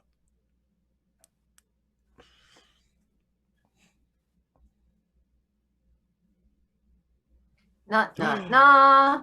And you'll just have to wait until the next episode to see how it turns out. That's it for the episode. And of course, we will be back in 2 weeks to finish this, or not to finish it, but to continue it because it's a three-parter. But the next episode of Deep Space Nine is called, funnily enough, The Circle. But yeah, so what did you think of the first part of the season premiere of season 2? It's all right. Yeah. Sorry. That's okay. Yeah, I'm not. You don't have to. Danny Kaye and Summer in a Geek. I was thinking more. No, Red Cat 82. I did not know that, but I could totally see it. I can totally see it. Oh, non-visitor playing Roxy on Broadway. Yeah, I mean, I could totally see her playing Velma too. I could see her as Velma before Roxy, but I think Roxy would be more unlike Kira. So Danny Kaye, I was thinking of Liar Liar when he says, "Well, I'm a bad father," and then he goes, "A bad father." I mean, and his wife tries to convince him that he's not a bad father, he's not a great father, but he's not a bad father, and he's convinced that if he said it, then he can't lie, so it must be true. And the whole thing is, I'm just like, the movie never acknowledges that just because you believe it doesn't mean it's the truth. Yeah. So Yeah. Anyway, 255 AD has an interesting question. Is it wrong to put this on this poor guy, meaning Lee Nollis? Like the guy just got out of prison. He was breaking rocks on some Cardassian moon for 10 years and he comes back and first there's all this, adulation that he's not comfortable with. And then like a couple days later it's, "Oh, by the way, we have this job for you. You're going to be like an official of the Bajoran government and you're going to take up this important post on this space station." And it seems like a lot, especially since he seems reluctant to. I mean, obviously he said yes, but still, it's like yeah. you're It's, kind I of an mean, asshole well, to I even mean, ask. you know? yeah. Yes, yes. I mean, presumably they have, space station counselors. Yeah, presumably. Oh, well, I mean, that's kind of what my video today was about. Is that and apparently the Bajorans have the same philosophy as Starfleet has, which is get back to work. Suck it up, folks. No time off, no vacations. Get back to work. Vacations are bad. Vacations are where bad things happen. He's like, None of this Disney World or going to the beach and relaxing. No, like you go on vacation and something, you know, this is something bad happened here. Will you shut up? I mean, that is true. Actually, that's something I'm going to mention. Someone left a comment to that effect on my video today. I'm definitely going to I know, grab I that one. saw it. Yeah, I'm going to grab that one for the comment response video. Because it's true in Star Trek, there's no escape. Like if you because you're living in an action adventure show, so when they do take vacations, shit happens on the vacation. So there's no getting away from it. So they might as well just keep coming to work, I guess. Zeraxis, thank you very much for the super chat. Says, "Hey Lee, we know you've just been through years of trauma, but you don't mind coming into work early on Monday, right? Right? Right? Yeah, exactly. Well, no, Andrew, honestly, if you know the episode pretty well, then you really didn't miss much. You missed us staring at the screen. Ta-da! So now you Right. get to hang around and like talk about the episode as you remember it, and we'll chit chat. So yeah. Well, Xerxes, but if he's been through trauma, it's sometimes, I mean, if someone's been traumatized, it may be harder for them to ask for what they need because, they've been traumatized. Yeah. They may not even be aware of, how to express their needs or, what they're, sometimes it's difficult for people to understand what their feelings are. That's literally a thing of, well, how do you feel about that? Yeah. I don't know. Like, do you feel good? I guess. Right. You're not Feel bad? you don't I don't know. necessarily. Yeah, like Yeah. literally don't, and it's difficult to tell whether they just can't express it or whether they really don't understand what they're feeling, what they're feeling. Yeah. Normative has a point, says this is true of most shows. They skip over the recuperation and therapy because that's not what viewers are there for. And that is a good point. And I mean, I make that point a little bit in my video today is that, I mean, because the video today, the Trek actually video today was about the house. It seems like Starfleet is pretty neglectful of its officers' mental health. That they go through all of these stress. Like one of the examples I use is Captain Picard gets rescued from the Borg. Right, dude was assimilated. He was made into a Borg.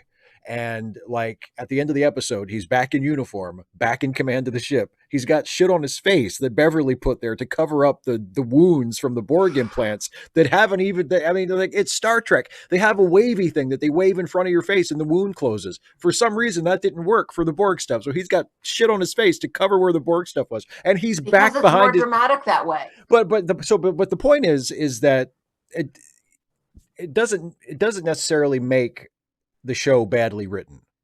That's the form. That's the way the show. That's the way the story is told. And so and a lot of it is just because of that, because it is a week by week show, and they have a different story to tell come the next episode. And also, yeah, I mean, there are certainly ways to make recovery and therapy dramatically satisfying. I think one of the best TV shows I've ever seen is In Treatment, which is literally just characters going to see a psychiatrist and talking to him. Like that's the show, and it's brilliant and it's riveting. But that's not the kind of show Star Trek is. Yeah.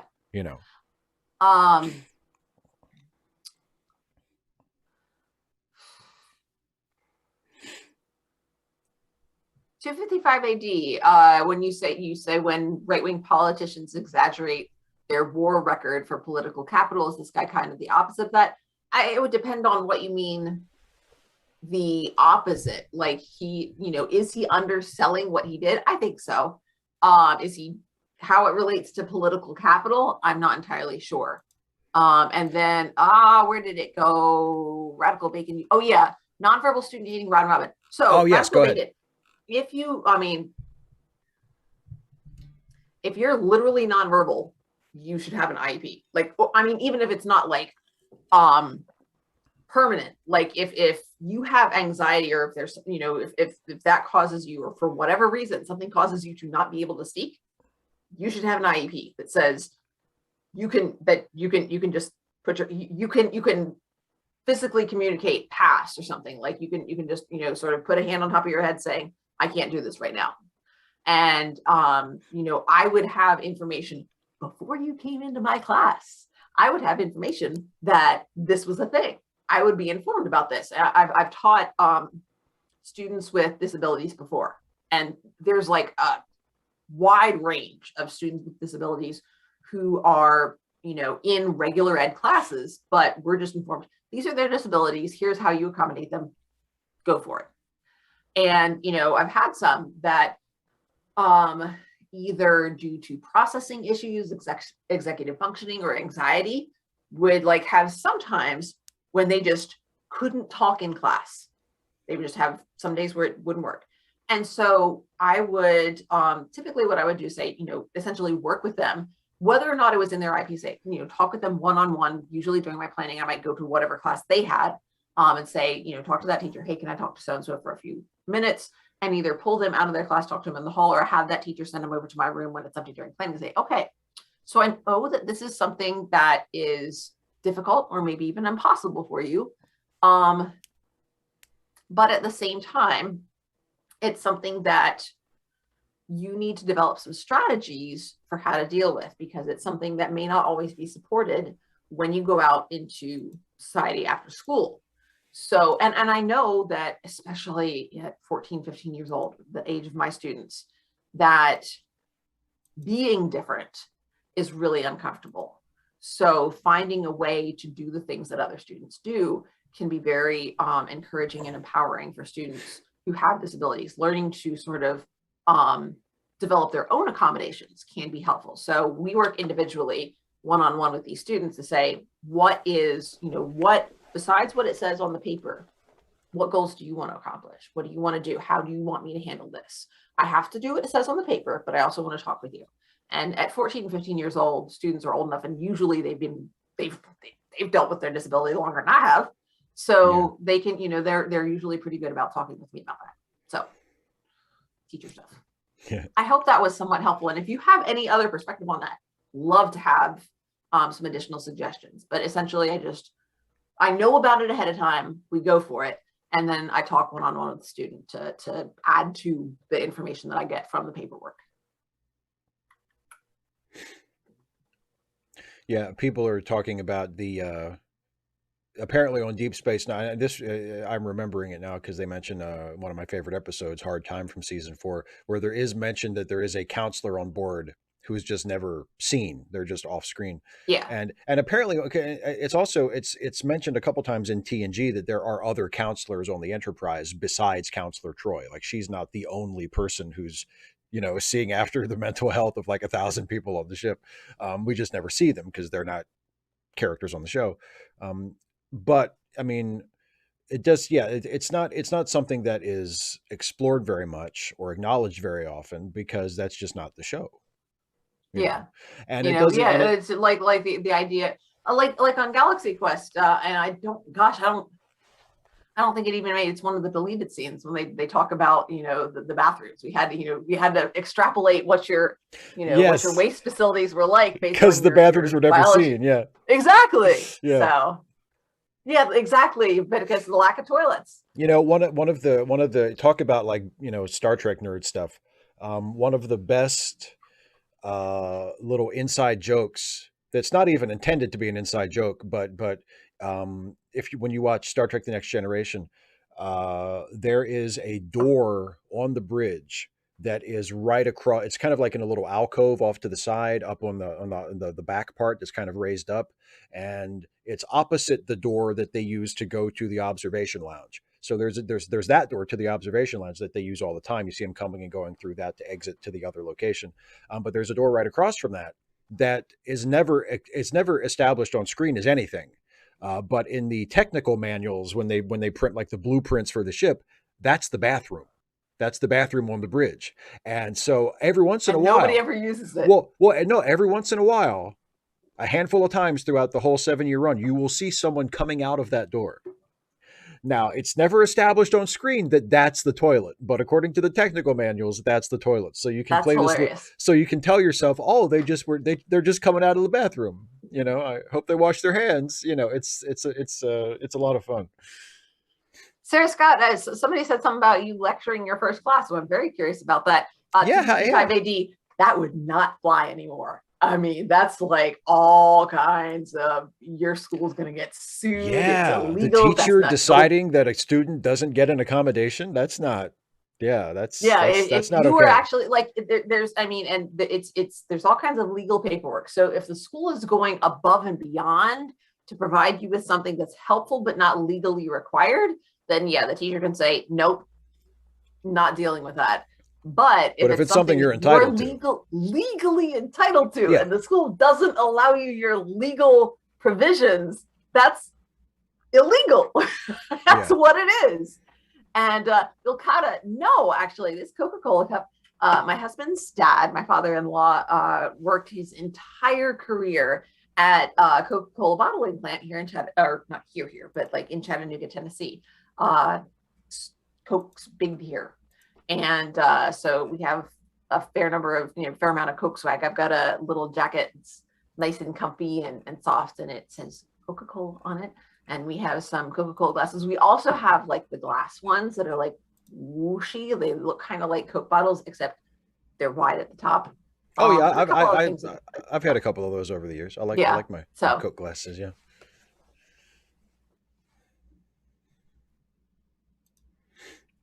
yeah. So no, not radical bacon. Not that there's anything wrong like with your vocal cords, but like that just not talking is a thing. And so yeah, if you had an IEP, so yeah, because they're same cups, very very comfortable. Yeah, 255 AD, it's that sucks. Yeah, that's um ridiculous. so radical bacon, if I found out that you couldn't talk, we might, I might, I mean, at this point, what I'd probably do is communicate with them, like on Google Classroom. You can send you can write comments to each other. Like I could set up an assignment, say, don't put anything on this, but we could just send comments back and forth. But essentially, I would just look for a way to communicate with that student. I like emailing back and forth better than talking in person anyway, because then if something gets misunderstood, we can go back and look at it and say, okay, this is what I meant. And Right. here's, what I said, and what I meant by it was this, and, make it clear. Whereas anytime where I have, when I'm reading things online, especially on social media about, well, I remember this teacher who said this, and I'm just like, this is 20 years later. Did your teacher really say that? I'm sure you remember your teacher saying that. I believe you. But I'm not entirely sure that I believe that your teacher actually said that. So sometimes what gets heard or what gets remembered is filtered, let's say. Mm-hmm. So yeah, exploring fate, yes, that is an interesting premise. Yeah, but and the Xerxes points out, Data is fully functional and anatomically correct. So, and Data is also curious about human experience. So he was probably just going in there to take a piss to see what it was like. Yes, what does it feel like to be? Yeah, yeah. So he went down to 10 forward. He asked Guinan for a whole bunch of beers. He chugged a whole bunch of beers, and then he went to the then bathroom. lets it go through it. Yeah, he probably goes on the holodeck and like pees his name in the snow. He does all kinds of stuff. Yeah. Kate Linnell, and it's hard because honestly, that's part of the learning process. Learning how to, and I talk with students about that, about the importance of learning how to navigate bureaucracy and advocate for yourself. I talk about that. More with my upperclassmen. Like I have the SAT, ACT prep class, and that's one of the things that we'll talk about. Xerxes, piss log Piss log, start it. Yeah, it's hard. Being able to navigate the system is, first of all, it's a skill. Being able to navigate bureaucratic systems. And second of all, it's not just a skill, but it's geared toward people who are neurotypical and who wouldn't need, because it's created mostly by people who aren't disabled. They're the ones who like write the laws. I mean, with good intentions, but they're not, they haven't been through it themselves. So aqua data brand mineral water. Sarah, that's brilliant. That's beautiful. And they need to hire you, Sarah. And Exploring Fate says, unless Data has to number 2, I mean, if his pee is purified water, then his shit would be like, purified food. Like, well, yeah, maybe like a nice piece of pumpkin bread or something, like. But it's interesting because essentially what our bodies do is we take out the nutritional elements that we need as well as the energy, and then what's left over is what our bodies cannot process. Right. So what would that be for Data? I don't know. I feel like he would just have to mimic it somehow. Like it would, it wouldn't be actual waste products. It would just be an approximation of what it looks like for us. So he could have the experience. Data log. Robert Price wins. Data log. Robert Price wins. Oh, there you go. I also want to point out, Mr. System 96 asked, what countries would you like to see more represented in Star Trek? I would love to see an Australian and like a totally stereotypical, like 1990s Baywatch character Australian, like with, long, like sun-bleached blonde hair and six-pack abs and carries a surfboard with him, back and forth to work. Says crikey all the time. I basically want Logan from Baywatch. I want Logan from Baywatch to be a Star Trek character. That's my answer to what countries what I want to see more represented. Oh. Yeah, or Sarah, a Crocodile Dundee. Yeah. I still need to come up with my question. Well, you have a few days. I thought of like 2 extra questions last time. Well, did you ask me the question last? What about the Star Trek question? Something? What about the Star Trek question? I don't know. What was it? Well, I'm not going to tell you on the air. I'll tell you when we get done. All right. Or like message it to me or something. I don't remember. That's like that's my thing. I don't remember things, Steve. Oh, you're going to tell me. Well, I don't have to stress about it. I'll tell you after we get done because I want to wrap up pretty soon anyway. Oh yeah. Because I got wrestling. I got wrestling to watch. Sting is wrestling tonight. Ooh. Yeah, his first match on TNT in 20 years. Mark. Does he? Mommy!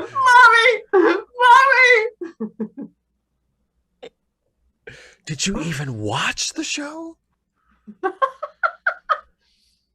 No, Sarah, not the police. Although because all cops are bastards.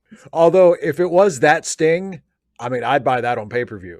If that Sting was wrestling, Viticus, yes, Sting is still in the crow makeup. Yes, he's still his gimmick is pretty much the same as it's been since like 1996. Yes, so Corey sounds very excited. Yeah, that's right. Yeah, it's also MJF versus Jericho. That's right. The fifth labor of Jericho, his match with MJF, which I assume is going to end in some kind of non-conclusive fashion because I have to figure that they're going to wrestle at the pay-per-view coming up in like 3 weeks. In 3 weeks. So, yeah, Radical Bacon, exactly. Sting versus Sting. Yeah. That's the match. Get Sting the musician to come in.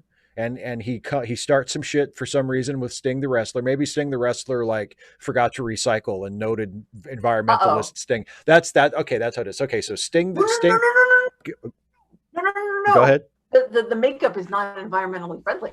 Oh, that's even better. Okay, so So So proud of myself. Sting the rock star is at an AEW show, and he's just like in the front row. Is like, oh, a celebrity came to our show, and Sting the wrestler comes out in his face paint, and he's talking or doing something, and Sting the rock star gets up and jumps the rail and jumps in the ring and gets in Sting's face about his non-biodegradable, like toxic, environmentally toxic makeup, and boom. There you go. And yes, of course. And at some point during their match, he screams, "I will kill you." Because that's from Dune, a movie that Sting was in. And he's dressed in the same outfit. Yes. Okay. So anyway, I want to, before we finish up, let's remind everybody about the charity links, which some random geek just reminded us of in the chat. Charitylinks.page.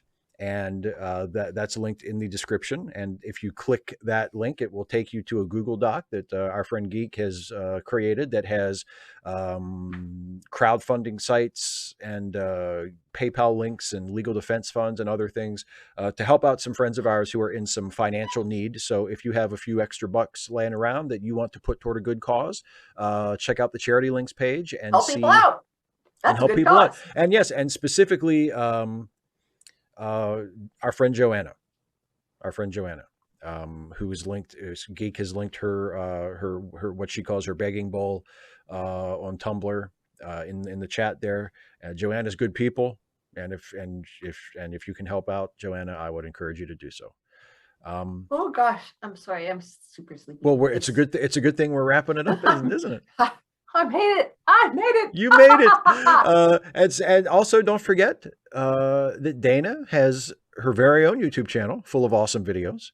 And you should go and watch those videos. It's youtube.com/Dana Cole Dares, and it's also linked in the description. And Dana, the most important thing when they watch your videos is to what? You know what you should do? Leave me not here. Oh, well, I mean, you can totally leave me comments. Leave comments here too. I'm not picky. I am so not picky. But yes, I love getting comments. I am so grabby and needy, and I will totally respond to comments. So yeah, love that. I love it so much. Leave Dana comments. Comments. And I will be back here on Friday for Ask Away. So if you are a patron or a member and you haven't asked your question yet, and you have a question to ask, the link has been posted. It's in a members only post on my YouTube community page, and it's in a patrons only post on Patreon. You can ask your question, get it in before 6 p.m. Eastern time Monday or Friday, and Friday, yep, not Monday, Friday. Yeah, and then it ends in Y. One of these days, I don't know. And then next week, next Wednesday, we'll be back for another Trek Reluctantly, where we will be watching the next episode of Hilda. That'll be fun because that's a nice show that we just started watching. And then on that day will also be the next Star Trek video for me, and it'll be a comment response video, which are always fun. Ooh. So yeah. So yeah, that's it. Dana? Radical Bacon, I'm going to make a prediction. He would watch that wrestler wrestle. He would not watch them play D&D. No, yeah. And when you say who Radical Bacon, do you know the D&D wrestler's name? Because I know there's a guy in AEW, Brandon Cutler, who he hasn't wrestled very much lately. He's been in more of like a manager role, but he's like huge into D&D, and his gimmick is like D&D related. And he came out. When he was still wrestling, he would come up with like this giant 20-sided dice and would like roll it on the top of the ramp when he came out. But if it's not him, I'm not sure who you're talking about. But yeah, I mean, yeah, Brandon Cutler. Okay, I like Brandon. I mean, I don't think he's probably at about the spot that he belongs. You know what I mean? He's not like going to be a main event talent or anything, but I like him. He's a good wrestler and a good personality. And yeah, he's a massive D&D player. Like, Sarah, I think Andrew's talking about his question for Friday. So you're gonna. Well, I'm sure you can get him to tell you, but the rest of it, the rest of the world gets to find out on Friday. Yes. Or not if Steve decides not to read it now that Andrew has told him. 20-sided die. Yes, I'm sorry, Corey. 20-sided die. See, Corey, Steve doesn't know that sort of thing because he's not the right kind of nerd. It's a rolly thing. You roll it and it has numbers. And Red Cat 82, thank you very much. Says great job on the Prince of Thieves video. I'm glad that you liked it. And actually, speaking of Robin Hood, I finished yesterday. I finished the first season of Robin of Sherwood, which is a British show from the 80s that a bunch of people recommended to me after I did the Prince of Thieves video. And it's good. It's a good show. I'm glad people recommended it to me. I enjoy it. The Um, 80s? the 1980s. Huh. I don't think I Yeah. know that one. Yeah. Robin of Sherwood. It was ITV, I think, was the network it was originally on. But it's Okay. good. I mean, I still prefer Prince of Thieves, but Robin of Sherwood is a good show. I'm enjoying it. So Hey, I still prefer the Disney version. I know. Whistle stop it all. So good. And I had the biggest crush on Brian Bedford's Robin Hood. He's so handsome. Just like in his reward poster.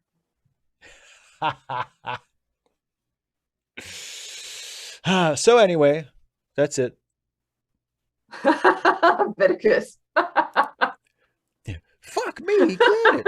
Men in tight. Let me tell you. I mean, Vilcata G. I mean, look. I am respectful, if somewhat bewildered, by the amount of love, that Men in Tights gets, because I never liked it. I watched it again last week. I think it's awful. I did not laugh one time.